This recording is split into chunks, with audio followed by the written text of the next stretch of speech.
Hello, it's December 30th, 2021. I know I took a shower and then I put this lotion on my face and it's made my hair look crazy, but that's okay. So today's devotion is going to come from Simple Abundance, and I'm just going to read it to you, then make some comments on whatever strikes my fancy here.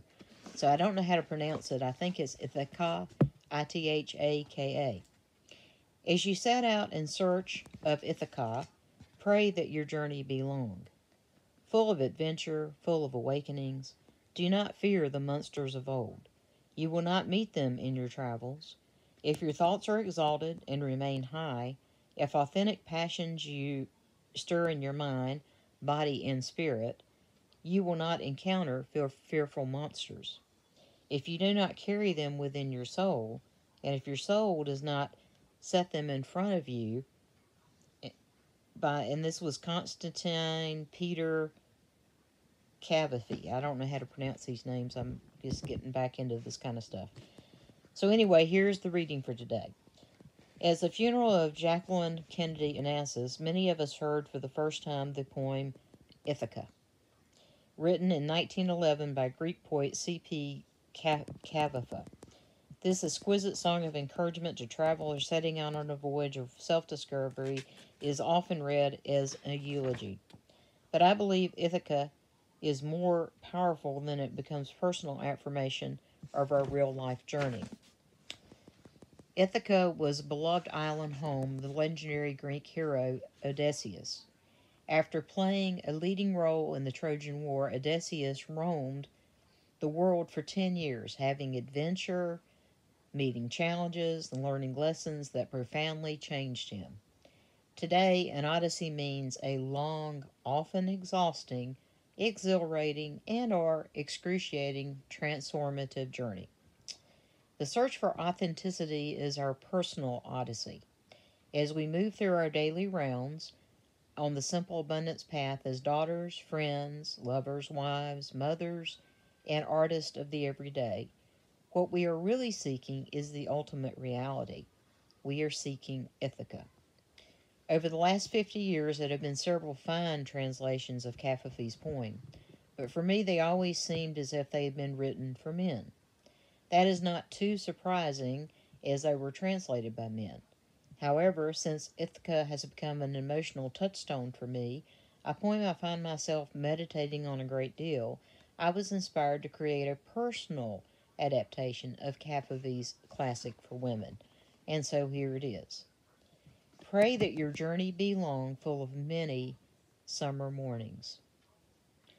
When much with when with much pleasure and joy you anchor in harbors never seen before, browse through Phoenician markets to purchase exquisite treasures, mother of pearl, coral, ebony, and amber, and sensual perfumes of all kinds, as much as you desire. Visit many Egyptian cities, content to sit in front of sages, eager and open to receive learning. Keep Ithaca always in your mind. Your arrival there is your destiny. But do not hurry the journey at all. Be patient. Better that it lasts for many years, longer than you even can imagine.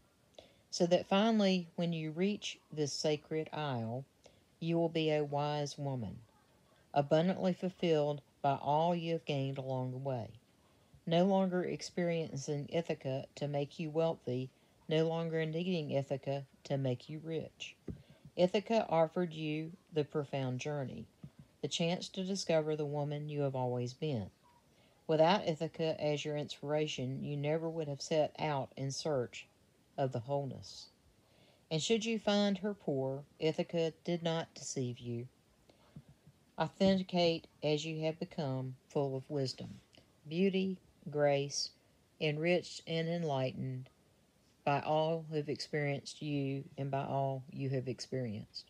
You will finally understand what all of life's Ithacas are really about.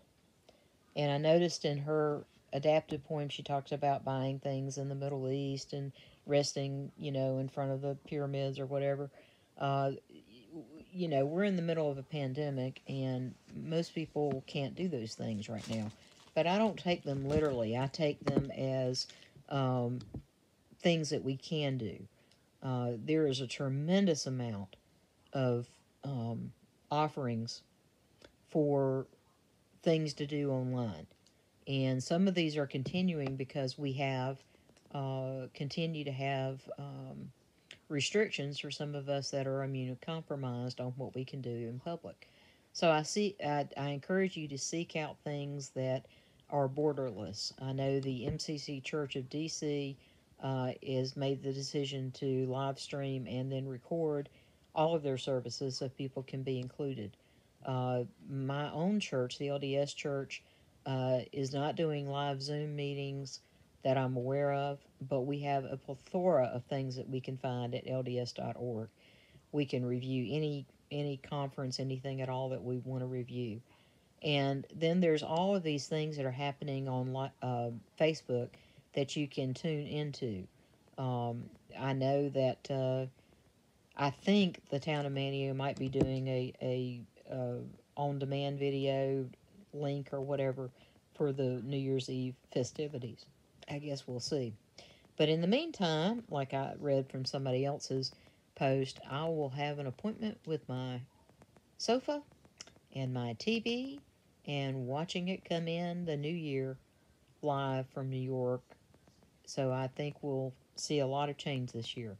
All right, that was Simple Abundance for today. And just so you can remember, this is Simple Abundance, Comfort, and Joy. This is a wonderful book for daily devotionals. All right, have a great day.